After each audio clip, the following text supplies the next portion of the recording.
Olá, pessoal, tudo bem? Eu sou a professora Mari Dias e hoje eu tô começando aqui uma parte do meu conteúdo que vai se chamar React, né? Assim, onde eu vou analisar alguns vídeos e eu resolvi começar com a Rita Von Hunt, né, do canal Tempero Drag, que é um canal que eu gosto demais, é uma intelectual que desenvolve um trabalho fantástico aqui no YouTube. Esse canal, ele é um canal que fala muito aí sobre questões sociais, questões políticas, questões voltadas aí para o mundo social, né, que eu acabei de falar, no caso agora, deixa eu pegar aqui o microfone, só um minutinho, arrumar aqui. E é importante que a gente tenha esse olhar crítico sobre tudo, sobre todas as coisas, sobre vários pontos de vista. E além de tudo, o canal da Rita, o canal da Tempero Drag, ele traz muito conteúdo, muita interatividade, muitas questões onde você pode pesquisar, perfis que você pode seguir, as fontes são confiáveis, então é importante que você tenha esse olhar mais crítico sobre aquilo que você vai construir. E não seria diferente a gente falar um pouco sobre a questão da Palestina, que ali Israel-Palestina, que é algo que está aí perdurando mais de 70 anos, desde 1947, ali vamos falar desde 1917, ali quando começa o movimento sionista, né, um movimento do qual o objetivo maior é a criação do Estado de Israel, um Estado com viés religioso, aonde, imagina se no Brasil cada segmento religioso fosse criar o seu Estado, né? E a gente vai entrar nesse contexto todo e entender por que há esse conflito lá naquela região, com uma explicação fantástica da Rita, e entender que há algo muito maior por trás do que somente uma questão territorial, né? Se é que dá para dizer que é só isso. Então, bora lá. Eu gostaria que durante o vídeo a gente vai discutindo sobre algumas coisas caso seja necessário, tá bom? Bora lá? Bom, vamos começar? Dona Rita, não gostei do lookinho hoje, não. Antissemita, neonazista, defensora de terrorista! Onde já se viu não gostar do meu lookinho de senhora distinta dos jardins que veio defender Israel? Bom, como você já deve ter visto em algum local desta tela, o tema do vídeo de hoje é Palestina, ou pensamentos de paz durante um massacre. Bom, moçada, esse é o vídeo longo do mês. A gente sempre dedica os nossos vídeos longos a um acontecimento importante que tenha marcado o nosso mês, e não há nada mais importante para o sul global, para os países subdesenvolvidos, para as ex-colônias, do que entender que a Palestina é aqui.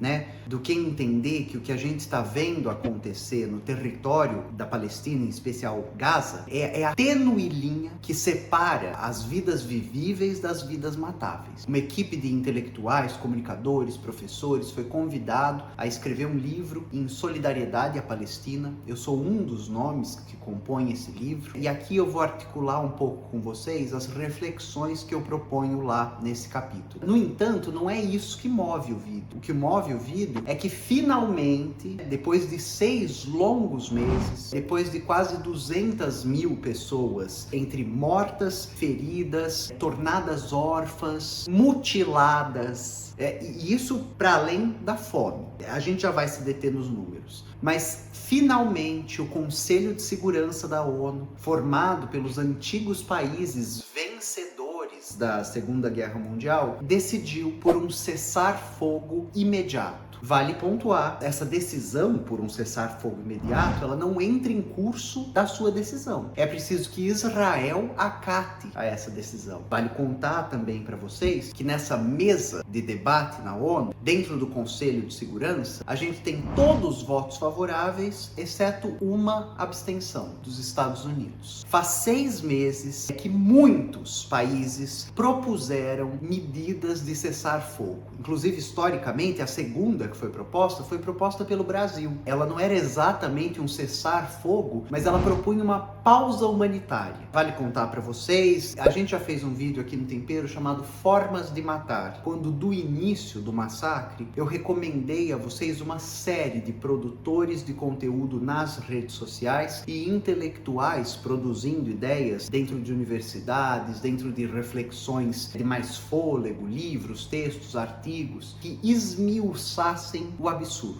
que desnudassem o absurdo. Inclusive nesse vídeo eu me valho de um artigo do Vladimir Safatli, professor de filosofia da USP, no qual o Vladimir joga com a noção do complexo, como a gente volta e meia vê uma tentativa de sanar o debate, de cessar o debate, de extinguir o debate, dizendo esse é um assunto muito complexo. E nesse artigo, a gente vai deixar todas as recomendações de novo aqui, tudo na descrição. O Vladimir fala, não tem nada de complexo. Você tem uma potência imperialista, você tem um estado de apartheid racial, você tem um modelo de dominação colonial brutal e a apropriação indevida de terras.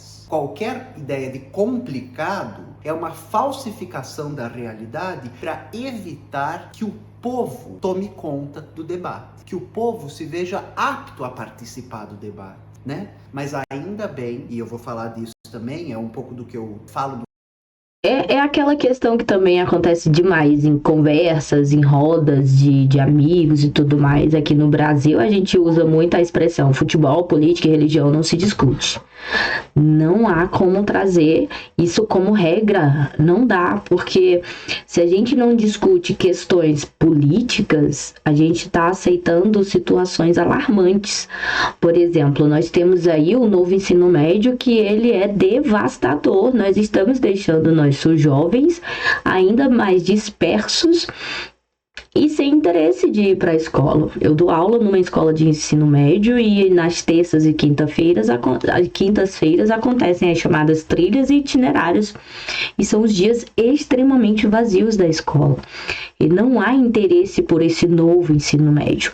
Ele há o interesse em escolas particulares, onde durante o turno da manhã você tem, por exemplo, ali todas as disciplinas que devem ser abordadas, e no turno da tarde você tem os chamados itinerários. Só que na escola pública isso não acontece, e o ingresso à universidade, por exemplo, não mudou. É a mesma coisa quando falamos sobre as questões globais, geopolítica, estruturas imperialistas. Você tem, por exemplo, aí os países europeus com situações complicadíssimas ali no Sahel da África, Você tem uma mudança de poder ali. Países como a França estão querendo porque querem tomar aquela região, porque eles usam muito minério daquela região. Assim como os Estados Unidos pelo mundo, e a Rita explica muito bem tudo isso. É importante que a gente conheça fontes de conhecimento para a gente conseguir abrir mais o leque, a nossa mente. E para você que vai fazer vestibular, para você que vai fazer concursos com relação a atualidades, é interessante que você saiba o que está acontecendo de maneira crítica. Claro que essas questões de posições políticas ou tudo mais vai de cada um, porém é inadmissível a gente olhar por um viés sem ter um entendimento de como aquilo aconteceu, quando aconteceu e por que está acontecendo, sem entender de maneira global. É impossível fazer isso, não tem como. No capítulo, nós vencemos a batalha pelas ideias. Quer dizer, não há vitória. A gente vence uma pequena batalha. A guerra pelas ideias, mentes, corações, ela é eterna. A gente viu no Brasil como a mídia hegemônica, desde o começo do massacre, tem se posicionado pró-massacre, Importante que eu diga pró-massacre, porque qualquer palavra dita aqui pode ser mal interpretada. Pró-Israel. É importante que você saiba. Existem hordas de pessoas em Israel, judeus, não judeus, também porque o termo judeu, ele é muito pobre para descrever a realidade das vidas ali. Judeu não é apenas um termo religioso, mas é também um termo étnico. A gente está falando de um povo, Bom, mas existem hordas de pessoas descontentes com o regime do Netanyahu. Existem hordas de judeus anti-sionistas. O sionismo como sendo compreendido como um modelo de dominação, um projeto mundial de fundação de um Estado de Israel, um Estado étnico-religioso. Vale já pontuar aqui para vocês o tamanho do absurdo disso. Imagine, um povo conclama a fundação de um Estado pela sua religião, um Estado budista, né? Queremos fundar um Estado neopentecostal, queremos fundar um Estado evangélico. Fomos perseguidos, queremos fundar um estado de ubandistas e candomblecistas. E a ideia dessa fundação desse estado, que remonta os conflitos árabes, né, que remonta como a coroa inglesa vai decidir dividir um território que não é dela, enfim, essa é a história do imperialismo no mundo. Mas o importante é que a gente compreenda o sionismo como essa visão de mundo da fundação e da expansão de um estado mítico de Israel. A partir do livro sagrado desse povo, esse povo conclama um direito sobre uma terra. Engraçado que quem costuma estar ao lado do sionismo não está ao lado das lutas dos povos originários por terra. Então, na Austrália, você vai ver gente pró-Israel, mas essa gente não está pró os aborígenes, que tiveram o seu território tomado pelos ingleses, foram assassinados por séculos de migração inglesa. No Brasil, a direita, a extrema-direita, que sempre se posiciona ao lado de Israel, não vai estar ao lado das políticas de demarcação de terra indígena. Por que é que vocês estão com a bandeira de Israel? Porque somos cristãos, assim como Israel. Mas este povo, a partir do seu livro sagrado, da sua mitologia, define como política internacional que deve ter direito a uma terra. E a Inglaterra concede a terra a esse povo. Então, retomando, existem hordas... Só para interromper aqui um pouquinho e lembrar que quem segue a Torá, por exemplo, não acredita que Cristo já chegou, que o Messias já esteve na Terra, que ele foi ressuscitado. Para esse momento, aqui, por exemplo, no Brasil, há o cristianismo, que tem todas e várias vertentes, muitas vertentes, né? Tem os católicos, tem os protestantes e assim vai, né? Mas para o judeu sionista, principalmente, não existe Cristo ainda. Então, para eles, Cristo não nasceu. E lá também é o berço de uma outra religião monoteísta, que é o islamismo, né? Você tem ali também essa estrutura da qual, para eles, para quem segue a Torá, não existe a parte que existe o islamismo também. Então é muito complexo você entender, por exemplo, uma pessoa cristã defender o posicionamento que hoje o Estado de Israel tem com relação a esse conflito absurdo, porque a gente chama de guerra quando são dois exércitos, né? Nós temos ali uma sociedade civil que não tem como se defender e está sendo atacada abruptamente por um Estado poderosíssimo que é o Estado de Israel. Mas vamos continuar aqui escutando a Rita.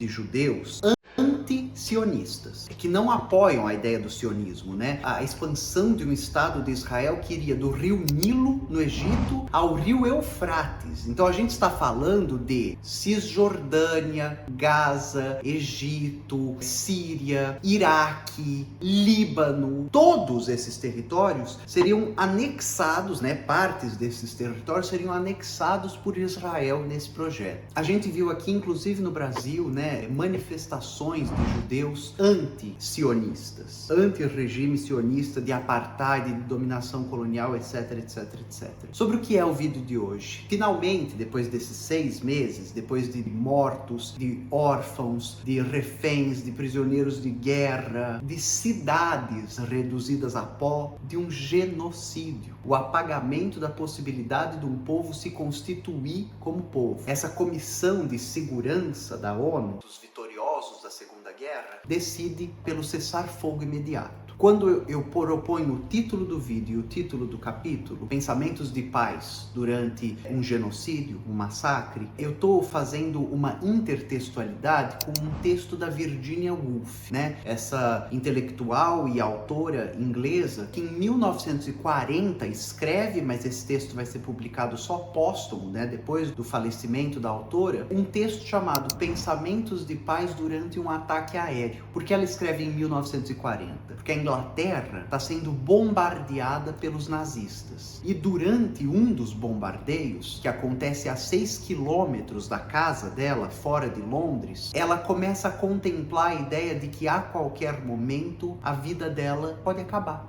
O mundo dela está acabando. E naquele momento ela começa a pensar sobre a utilidade ou inutilidade de uma mulher, de um intelectual, de um inglês. E ela está tentando, dentro da literatura, não só, né? Mas esse vai ser reconhecido como um dos textos mais viscerais de reflexão sobre a guerra. E aí a Virginia diz uma coisa lá que me foi fundamental, me é fundamental para me manter de pé nesses momentos. Ela diz que, para além das mesas de reunião, para além das mesas onde se discute a guerra ou cessar fogo, existem outras mesas e, portanto, outras armas. E nós, intelectuais, comunicadores, formadores de opinião, jornalistas, estamos constantemente lutando na trincheira das ideias. No Brasil, esse texto foi publicado individualmente pela Ana Carolina Mesquita, uma amiga querida e uma das maiores pesquisadoras da Virginia Woolf no Brasil, é a tradutora dos diários dela, pela editora Nós. Recomendo que você leia. E aí, o que eu vou tentar fazer aqui é recomendar mais uma vez que você acompanhe o perfil do Tiago Ávila, né? Tiago é um internacionalista, ele pesquisa, vive e leciona sobre a Palestina há mais de 19 anos. O Tiago fez um trabalho hercúleo, assim, digno de prêmio, de ocupação das redes sociais e de difusão ininterrupta, dia a dia, da situação de Gaza, do que a gente conhece, mundo afora, como o maior campo de concentração a céu aberto do planeta. Uma faixa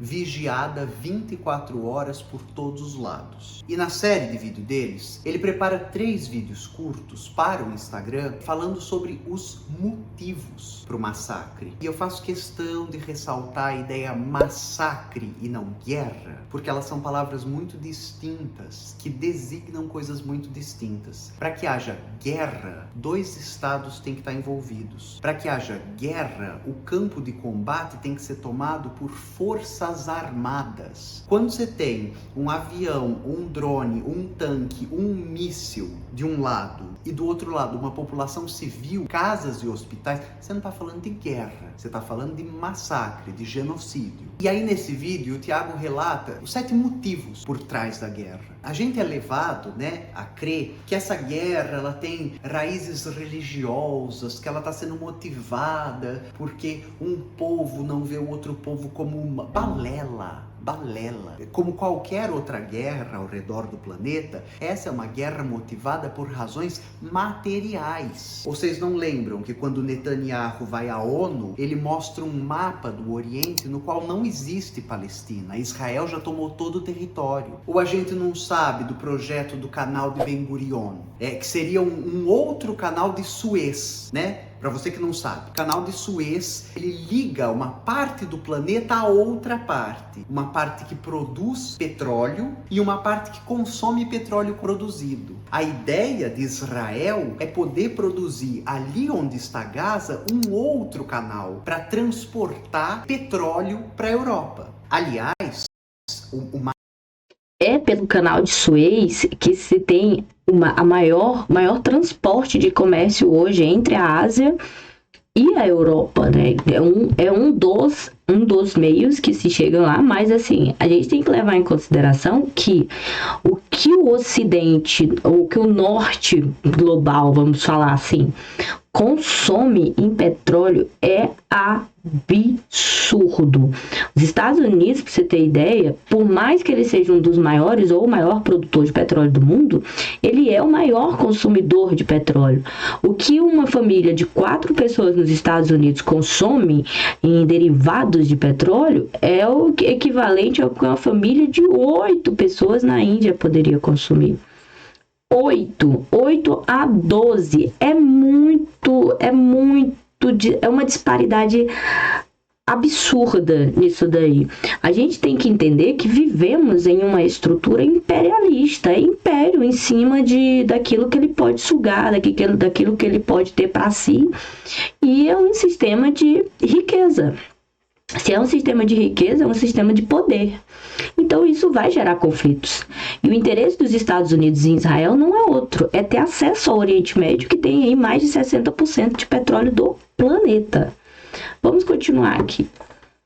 Massacre em Gaza, ele é a segunda página do conflito na Ucrânia, da guerra na Ucrânia. Agora guerra porque tem exército, né? Volta. À medida que os oleodutos, os gasodutos que vão da Rússia até a Europa estão sendo bombardeados e destruídos, Nord Stream 2, outros gasodutos e oleodutos vão ser colocados ali. Meus anjos e minhas anjas, qualquer pessoa com letramento básico, né, de geopolítica, entende que à medida que a hegemonia estadunidense, do bloco estadunidense, está caindo, eles precisam manter essa hegemonia. Se no Oriente surge uma nova rota da seda, se no Oriente surge um agrupamento cada vez maior dos BRICS, já estamos falando em BRICS 11, BRICS 12, como que o outro bloco vai segurar sua posição hegemônica? Os Estados Unidos está produzindo mais petróleo do que já foi produzido na história do planeta. Quem não entendeu que a gente está fazendo a caminhada de uma grande guerra mundial não entendeu nada. E,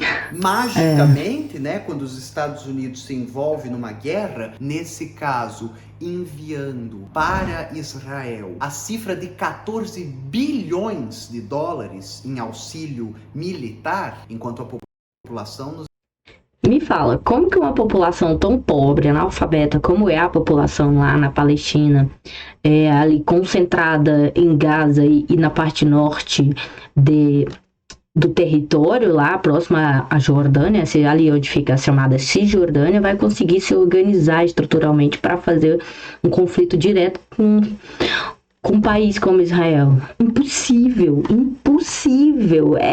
Vou dar um exemplo bem clássico aqui. Imagine só, você andando pela rua, você topa com alguém, essa pessoa vai te assaltar. A única coisa que você tem na mão é um pedaço de madeira. Enquanto essa pessoa que está te assaltando, ela tem uma .40. Vamos supor assim. Qual a possibilidade de você conseguir enfrentar esse ser humano? É quase nula. Agora imagina isso em proporções gigantescas como Israel contra a Palestina. Tá acontecendo assim um conflito em proporções desumanas, se é que a gente pode falar assim, que acho que não tem nenhuma palavra que possa chegar àquilo que está acontecendo naquela região. Assim como os portugueses chegaram aqui, né, e acabaram matando centenas de milhares de pessoas aqui, dos povos nativos aqui. Continuemos. A Rita é maravilhosa, muito didática, né? Os Estados Unidos está comendo um ticket de alimentação devido à crise econômica do país, esses 14 bilhões têm um interesse, né? Levar a democracia para Gaza. Dessa vez eles nem tentaram a narrativa de levar a democracia, como fizeram no Irã, no Iraque. Agora que magicamente no norte de Gaza se descobriu uma reserva de gás natural estimada em $1/3 trilhão, o Netanyahu começa essa empreitada para dizimar a população de Gaza. Só para vocês saberem, o conflito começa no dia 7 de outubro do ano passado. No dia 30 de outubro, Israel já tinha feito 12 concessões, licitações, acordos de exploração com 6 grandes empresas de petróleo mundiais, dentre elas a British Petroleum, né? Ai, por que será que as nações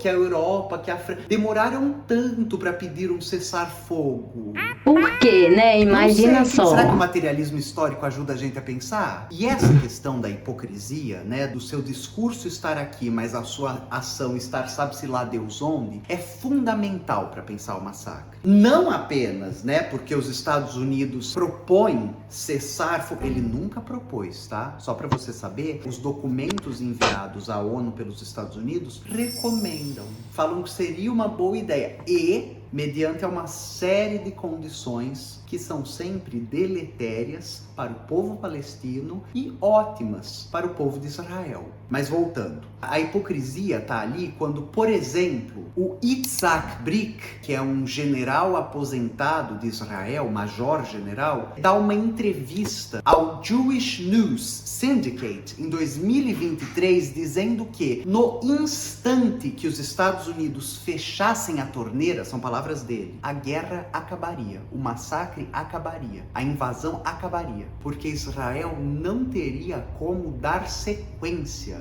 porque o grosso das armas vem do complexo militar industrial estadunidense. Complexo militar industrial significa, se tem guerra, tem lucro. Tá vendo? Tem produção. Que o discurso e a prática material não não bate. Mas isso também para o Brasil. Lembra quando o Lula corretamente chama o que está acontecendo em Gaza de genocídio? Pois então, a Oil Change International, que é uma plataforma que dá notícias do petróleo, faz um mapeamento de quais são os principais territórios do mundo que mandam petróleo para Israel. E um deles é o Brasil.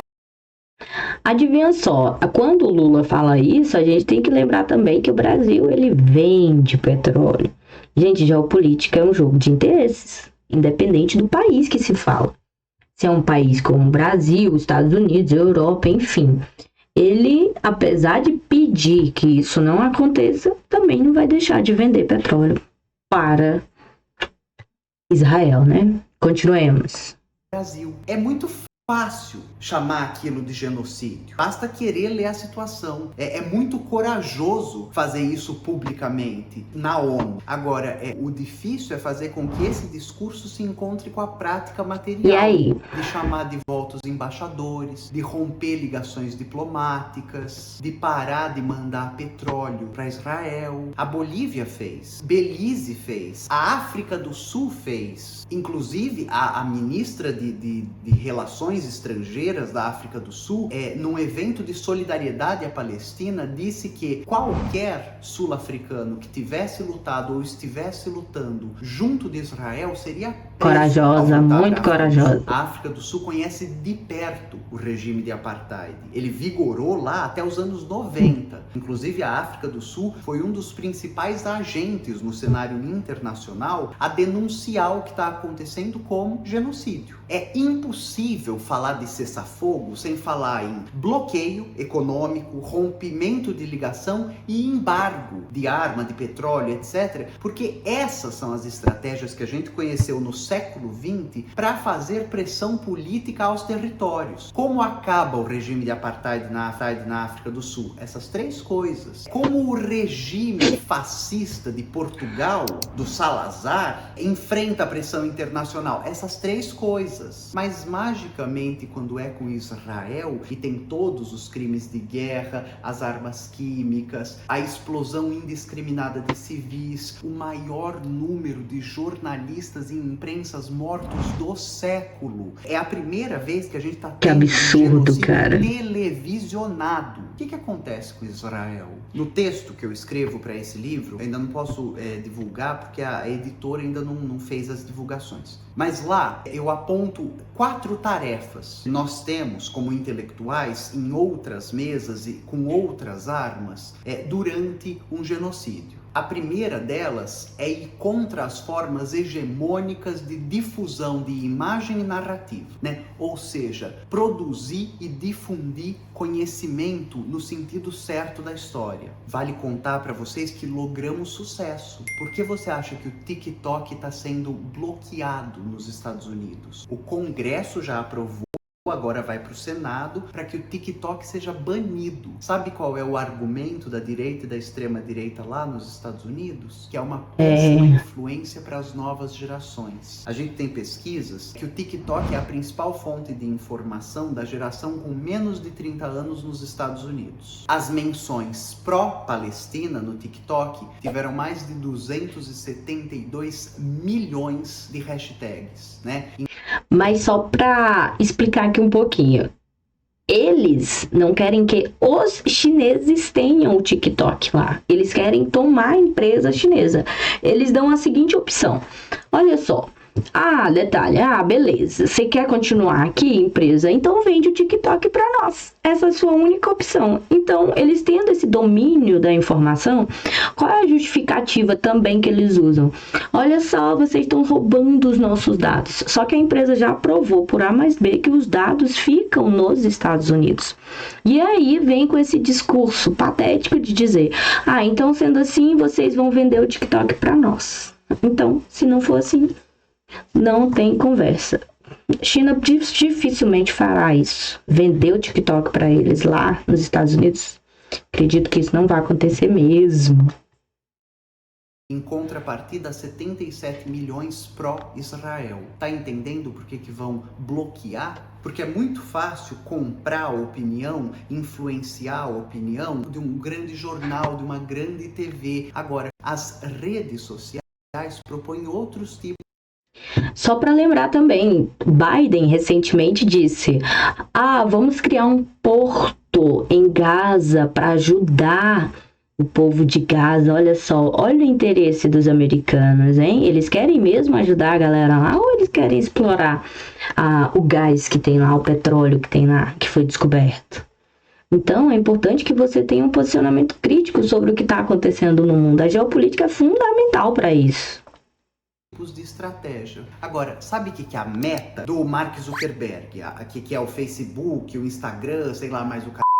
A Meta tá propondo agora um silenciamento político sem que você saiba, que tá em voga apenas nos Estados Unidos. Repara nisso. Divulgador nas redes, ensinando você a ir lá nas configurações e desabilitar um filtro que você não pediu, que é um filtro para postagens políticas, para que elas não cheguem até você. Firstly, change those settings by clicking on Your Settings, Suggested Content, Political Content, and turning off limit political content. A nossa segunda tarefa o combate à falsificação histórica. Não. O conflito começa 7 de outubro, quando um grupo terrorista do Hamas ataca uma festa rave e decapita mulheres e bebês e estupra a população. Meus anjos, minhas anjas. Fosse, não é, né? Vou deixar aqui tudo pra vocês na descrição. Fosse verdade. Você não combate um grupo terrorista punindo uma população. Imagina, o PCC em São Paulo tacou uma bomba na Argentina. E aí a Argentina taca uma bomba em São Paulo. Na Avenida Paulista, no Tatuapé, no Bom Retiro, no Funilaria. Tenho amigos que iam morrer. Coitado do Tid Libras, tá sempre lá. Então, você veja, você não combate um grupo terrorista punindo indiscriminadamente civis. O nome disso é crime de guerra. E sobre essa falsificação histórica, eu adoraria me alongar aqui e explicar para vocês como, historicamente, é um absurdo imaginar que a Palestina inicia o conflito. Mas só para que a gente pegue 2023, até 7 de outubro, 248 palestinos haviam sido assassinados por Israel. Desses 248, 40 eram crianças. Mas a lista de crimes de guerra de Israel contra a Palestina é longa e extensa. 2014, Operação Margem Protetora, crimes de guerra.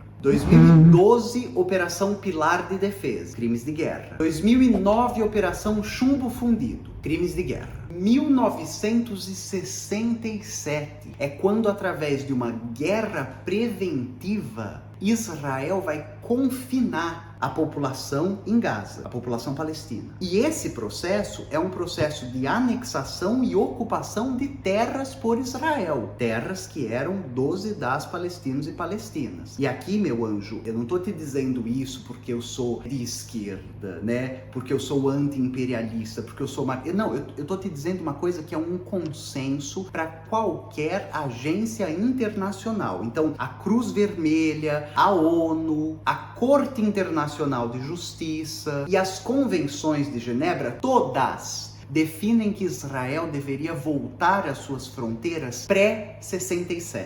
Dá para voltar E só para 1940. Só para falar uma coisinha aqui. Gente, imagina só, eu moro em Samambaia. Para eu chegar em Ceilândia, que é onde eu trabalho, aqui no Distrito Federal, eu gasto em torno ali de uns 20, 30 minutos no máximo, se eu for bem devagar. Imagina se a cada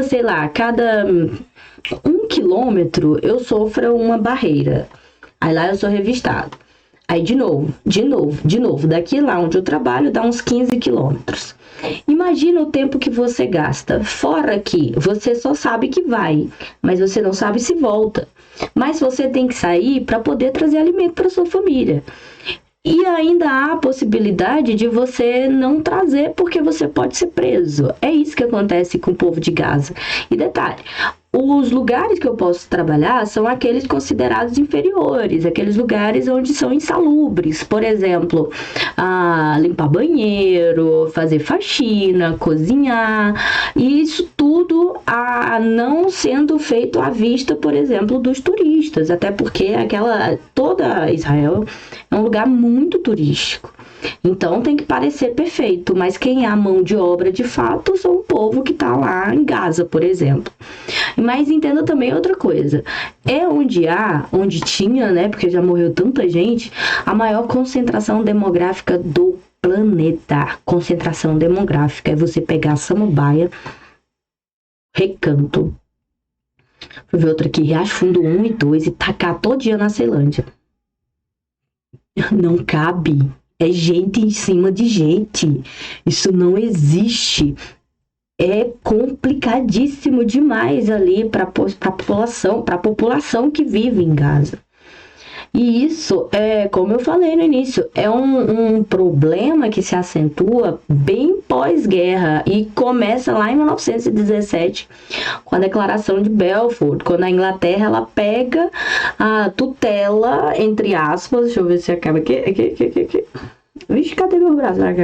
Entre aspas, daquela região, e aí divide não, em 47 ela dá essa tutela para a ONU, que divide de maneira desigual aquele lugar, dando mais de 50% desse lugar para 600 mil pessoas que são de Israel, que já estavam lá, as colônias de Israel, enquanto eles dão apenas 46%, se eu não me engano, para o pessoal que é da Palestina. Só que vamos lá, de um lado você tem 600 mil pessoas, do outro você tem mais de 1.400.000 pessoas. Como essa conta não fecha? E vamos a outra situação. Se entram na sua casa e te tiram da sua casa, qual a sua primeira reação? De ação, né? Você vai revidar, vai dizer, como assim que tu entra na minha casa, toma tudo e eu vou ter que viver no meio da rua? Só imagina essas situações pontuais para você ter uma ideia mínima do que acontece naquele lugar, do que acontece naquela região, quais são os interesses que se tem naquela região. São coisas abismais. Então não dá para ver somente de um ponto de vista. Você tem que entender a geopolítica para entender o que está acontecendo naquela região.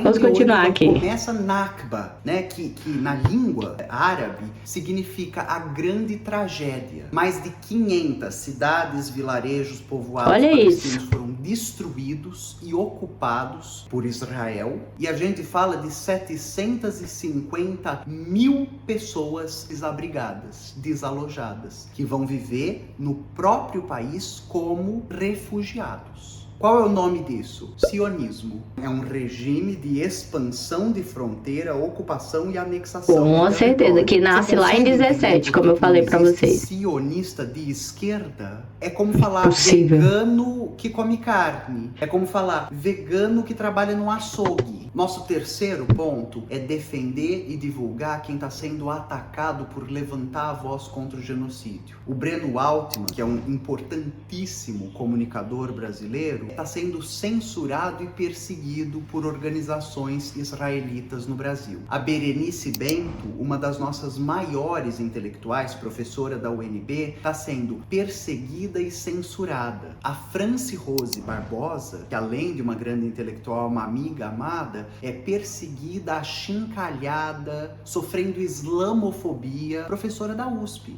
E por fim, a nossa quarta tarefa desse momento histórico são organizar demonstrações massivas de rua em apoio ao povo palestino e contra o genocídio. Essa é a maior falha que a gente teve no Brasil. A gente pode pensar na Irlanda, na Inglaterra, no Egito, nos Estados Unidos, uma série de países que organizaram demonstrações massivas de povo na rua contra o absurdo. E aí vale que a gente se pergunte, a sua organização de esquerda, o que você conhece por esquerda no Brasil, fez o quê? Falou o quê? Organizou quem? A sua central sindical fez o quê? A sua universidade fez o quê? O seu partido político te chamou para o quê? E são nesses momentos em que a humanidade parece se esvair que a gente reconhece e nomeia quem é quem e o que é o que. Esse episódio vai ficar marcado para sempre na história, como a letargia burocrática da ONU é movida por interesses. Como no final do dia é impossível pensar em Nações Unidas quando existem poderes interessados de um lado e pobres massacrados de outro. Quando eu digo a linha tênue que faz a gente compreender que a Palestina é aqui, é porque as nossas forças militares aqui em São Paulo, que estão produzindo horror e massacre na Baixada Santista, recebem treinamento e equipamento das forças militares de Israel. A gente acabou de ver presos os 3 mandantes do assassinato da Marielle. A Marielle foi assassinada porque ela se levantou contra a grilagem de terra. O que é grilagem de terra? Alguém que não tem o direito vai lá e toma para si. Tá entendendo como você não pode estar ao lado da Marielle e defender Israel? Bom, os meus pensamentos de paz durante um genocídio é que a gente seja capaz de documentar, manter viva e divulgar a memória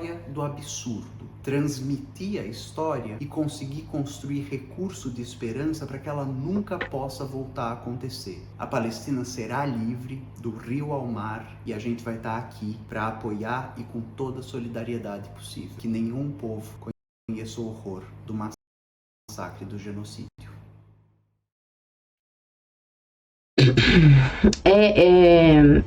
É muito didático o que a Rita traz, né? Você tem aí uma construção de um conhecimento cheio de informação, cheio de fontes que você pode buscar, que você pode ver, que você pode ler, que você pode se informar de maneira pontual, assertiva, tá? E eu fico por aqui. Se você chegou até aqui, eu agradeço. Se inscreva aqui, ó, aponte o seu celular aí pro QR Code, se inscreva no meu canal e nas minhas redes sociais. Até a próxima.